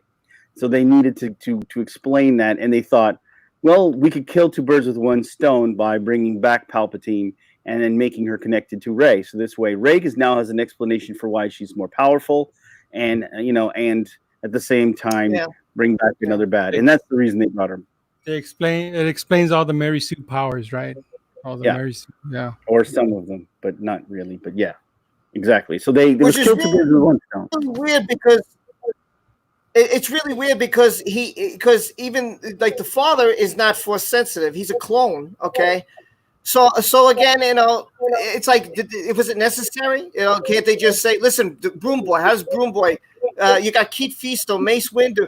It just happens, right? It should just be, that some people are more, which they did say in Star Wars lore, that some people, midichlorian rates, I know some people hate that midichlorian stuff, but that the midichlorians are basically higher in some than others. That everybody has this force, they have the force, everybody, but some it excels. And I thought that was a great way to explain it. So you can't really, explain it. But now Disney has made it that Shimmy Skywalker, basically they said that Palpatine created Anakin. So now I'm saying, wait a minute. So Palpatine created Anakin. Palpatine created his son who made Rey. So Palpatine made everybody basically. Yet everybody's hooked on this Skywalker thing. Where do you get that from then? Where do you get that from? If Palpatine's the person who created everybody, you're all the Palpatines. There is no Skywalker. Yeah, pretty much. So where does that come from? They're not thinking. They didn't care. You said it yourself. They don't care about the past. They're just trying to make, I don't know. They're dumb. They don't care. And they're just trying to make whatever they can to excuse. I don't think they put a lot of thought into it, is what I'm saying. They did what they could, the very least that they could, to get people to sort of get their butts back in the seats, try to appease people with nostalgia, try to explain as much as they can, and half-assed it. Who the hell knows? I mean, wasn't there rumors that they made all kinds of different endings and all kinds of different possibilities, and then they just tested them out? That's how much thought they put into it. It was like a choose-your-own-adventure using the media, to pick what we thought we wanted to see. And now here we'll sprinkle a little a little Reylo in there. Make sure that the Reylos get represented with a little kiss. It's so bad. It's just so bad. Yeah, I just there's no sense in losing sleep because they didn't. You see what I'm trying to say? They didn't lose sleep writing this. They just, they lost sleep, making money, not making as much money, but took a team of two people in a room at Starbucks. I think the divide with this fandom, if you ask me, is you got lots of generations, right? Like we're all OT people, right? I saw it. You guys saw it. OT. The next generation is the PT, and the next generation after that is this one. So I think we have a divide because everybody's like, oh, this is my memory of Star Wars. So the PT was when I first saw it, so that's the best. And some people like, no, I first saw it when the OT came out, so that's the best. And then the other people like, oh, no, this is the best.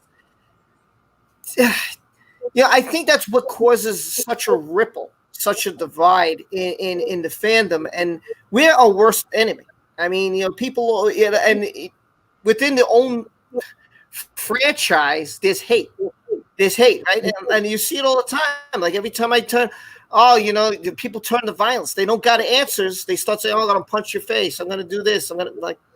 That's not an answer. That's not giving me a concrete. If you can't explain what I'm asking you, then how could you say it's the best? Or you don't value my opinion. I think you should value my opinion because I value yours. We could have agreed to disagree, But I think that's the ripple. I think that's what has caused this divide. Is that we're like, well, it doesn't make any sense with the first 6 movies. And they're like, yeah, so what? It looked beautiful. Well, what does that mean? George Lucas said it looked beautiful. Didn't mean he loved The Last Jedi. He just said, oh, it looked beautiful. But in the end, he's like, but they didn't create anything new. What did they do new? Where's the new planets, the new ships, all the new characters? The Silver Fox. Don't forget they had a Silver Fox. And they had the planet of salt. That's salt. Yeah, I like Chandelier Fox. That sound like when, the wind chimes. Wind chime chandelier foxes. Huh? They're pretty creative, pretty innovative. Yeah. Real quick. I mean, I don't have too much longer, but what are your thoughts about the prequels? How did you guys feel about? Since we talked a little bit about that, mostly sequel trilogy. What did you guys feel? Overall thoughts of episodes 1, 2, and 3. How did you feel about that? I'll let you go first, DBS. A lot of people, they criticized it, but I loved them. I love the prequels. I love the Phantom Menace when Maul came out in his double lightsaber. Like I jumped back in my seat, like wow, Never saw that before. That was cool. That was like Luke, I'm your father moment of Star Wars. It's like he surprised us with a double lightsaber. And we never saw that.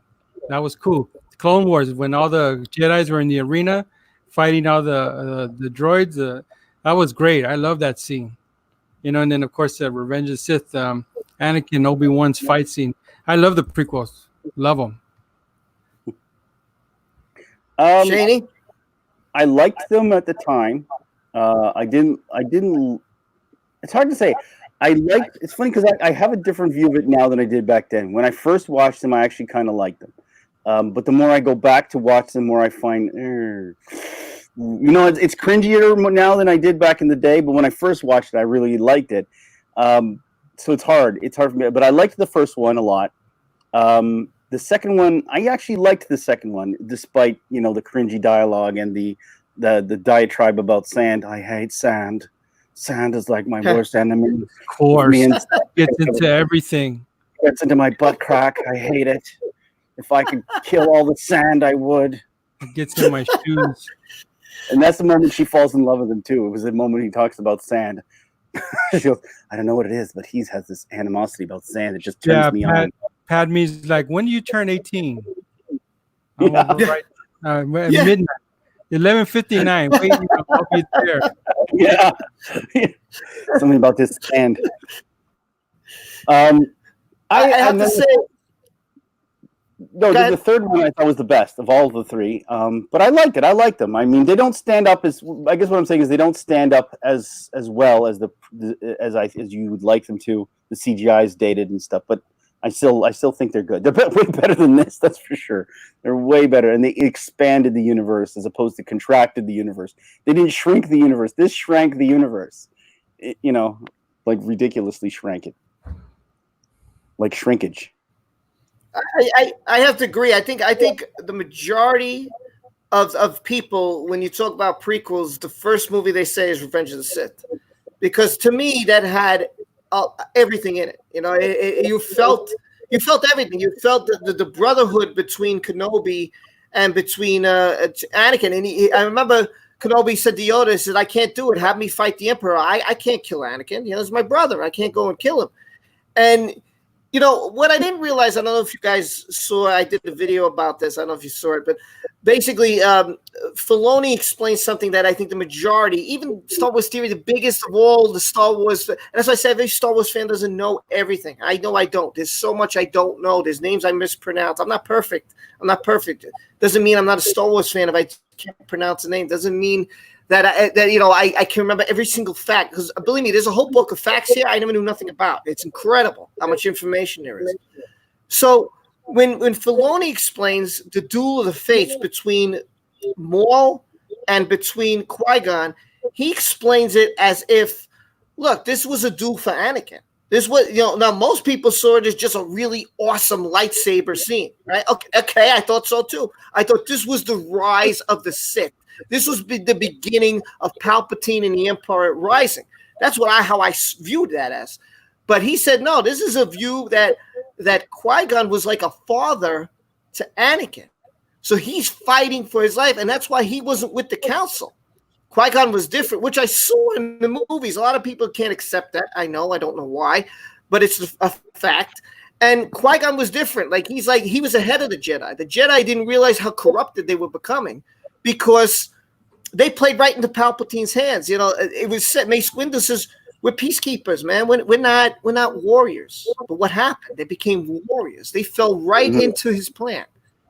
And I didn't realize that Qui-Gon was like a father to Anakin. That kind of, when I thought about it, that's pretty deep.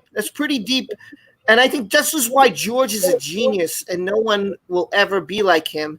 I mean, Favreau's close, Filoni's close. They learned well. They're doing well. But to me, to think about everything, I mean, he thought of a mouse droid. I mean, the mouse droid has a backstory. Everything has a backstory. Oh, we lost DBS. I don't know what happened. Oh, well, I hope he can come back for 10 minutes. But so, I mean, I just think that it was so genius of George. But the thing that bothered me the most, which bothered a lot of people, was Jar Jar, right? I mean, it was too much Jar Jar in the first, too much slapstick comedy, right? Yeah. which I didn't have. And I didn't hate it at first. I didn't hate it at first. When I first saw Jar Jar, I didn't hate him. It was when you see it for the second and third time was when I started to really notice him more and get angry at him, because I was just like, yeah, he's a bit of a dork. But I mean, I mean, he's no more, to me, he wasn't that much worse than C-3PO, because C-3PO was extremely irritating and very negative and always complaining about everything. You know, it's all your fault. He took no blame for anything, and he was, you know, if you rewatch it, go watch it and just focus on C-3PO, you'll see just how irritating C-3PO was. Jar Jar was no better or worse to me than that, except for less slapsticky, I guess. But I don't know. Yeah, Jar Jar Binks for me was, you know how you've heard the saying "love at first sight." Jar Jar Binks was hate at first sight for me. It's like, yeah, I didn't like Jar Jar Binks at all. It's just filler, just a waste of time. It was like Rose Tico, you know, but the original Rose Tico, just a waste of time. And then going to the Gungan city, that was a waste of time for me too. Yeah, I understand. I like I said, Yeah, provide us with a submarine. Give us a submarine so we could get back, and we'll take Jar Jar. There's always a better fish. Remember that? Like one fish eats another fish, and then there's another fish eats another fish, and this ginormous fish eats that last fish, and the whole time the Jedis are just like, la la la la. Like they could have been had music and they're going do do do do do do. Like they didn't show no fear. There was no tension. But there was no tension. The Jedi didn't care. It was like they knew the fish were just going to eat each other the whole way there. So it was just like I mean, I would have liked to have seen a little tension to like make that scene mean something. But they were just like sort of like la la, like it was a country cruise. Only Jar Jar was like, "Yes, I think you're crazy." Remember, he kept calling him crazy the whole time. There was no disturbance in the Force, so they didn't have to worry. If the Force panicked, then they would have panicked. Yeah. Listen, thinking is crazy. Remember, he kept yelling at them that they're crazy because they're not freaking out. It was funny. It was funny. But, you know, they had such confidence because of who they were. You know, they knew the powers that they had. And he's like, oh, my God. But cinematically, it's bad because you want the audience to feel tension. And that's I think, while I understood the rationale, it just would have been a better scene if they felt a little uncomfortable. Maybe if one of them felt uncomfortable. Yeah. You know. Like, for me, the worst things, like I said, was too much Jar Jar. In the second one, I would say the love story. Like I didn't feel. I just felt like that we could have done without that. You know, it was too hand that off the cradle. Yeah, he was too young. That was okay. Let's throw that one out there. Way too young to start with Anakin because and then at least if they were the same age and had them grow up as kids, that would have been something. But like when he's there pining after her and she's like, "You're like the little kid that I always remember, Annie." And then, you know, meanwhile, she's staring at his package the whole time. I'm just like, I don't know, something wrong with you. Yeah, but here's my question: Was it the Queen Padme or was it her understudy, her double? That's what I want to know. You know? Well, who did he actually marry? Do we know for sure? We could find out. We find out the whole time that Anakin was always you know doing the understudy the whole time. So it was never Padme. That's a big scandal that we're going to release in the Rian Johnson trilogy. That they find out. Could you imagine if they retconned that too? Oh my God, that was. Oh my God. Yeah, they just find out. We're going to tell the story that you don't know about. And Padme's still alive. She was kidnapped and she was in a because it was never her that passed away. Oh, it was always crazy. That's insane. Well, I gotta start heading on out, my friends. But before we go, I just want to thank Shanie, who I've always been following for like the longest of time, and Death by Saber, who's has some funny videos, and you haven't seen them. The last one was really great, that DBS, I have to say. And I was like, I couldn't believe you did what you did. But, you know, it was pretty funny. It's pretty funny. That's why I had to make sure I was on your live stream for that. I said, boy, I got to see that. Yeah, I just want to thank people who came into the stream. Go ahead, Death by Saber. Yeah, I had to go do that because I feel like Star Wars shouldn't take a back seat to pandemics or civil unrest. Star Wars should be first, always. True. That's wonderful. Unbelievable, man. So anyway, if you guys want to get out your channel, you tell them again who you are, what your channel is, where they could find you, all about your channels. So go right ahead. Okay, at Shanieology, you could check me out on YouTube. I do, you know, a lot of comedy stuff, a lot of sketches, parody, reviews, and live streams with this fine gentleman here and this fine gentleman here. So there you go. Okay. DBS. Yeah, you can find me. You just search Death by Saber. I do parody, Star Wars parody, memes. I also have another channel called Mr. Record, where I put stuff I find in. I live in Los Angeles, and sometimes it's rough, and I will put like real stuff that I find out there, car accidents or people being weird or whatever. I put that on that channel. But Death by Saber is my main channel that I love working on, where I put the lightsaber effects on stuff and Star Wars stuff. Come check it out. I just want to get to the chat here. I want to thank Isaac for showing up, JB, Ben V. These guys have always been here. I want to check the Gaming A was here. Fatal J for the $5 super chat. Really nice. You didn't have to do that, but thanks, Fatal J. Let's see who else we had. We had let me go scroll through. Rosie Wren was here. Did I miss anybody? I might have missed a couple people. Sorry. Trying to go through real quick. Jack from JW Productions, Multi-Minded Scotty stopped by, and anybody else who's here. Oh, the horny red guard, I forgot. Another funny guy. I like him. He's really cool. Yeah, that's it. I just want to thank everybody who showed up, everybody who came to the chat, everybody who's watching, who didn't comment. Oh, Jedi Purge, thank you for stopping in also. Just show him. Especially thanks to Shanie, Mickey Mouse, who made his appearance. If you missed it, he was here about a half hour in, and it was nice of him to come by. And Death by Saber, got great channels. If you haven't checked them out, please do. I'll try to put their descriptions, hopefully I remember, in the comment section. And with that being said, everybody, again, I love you guys. Thank you for the support. And we'll catch you next time. All right, take care. Hopefully these guys will come on again.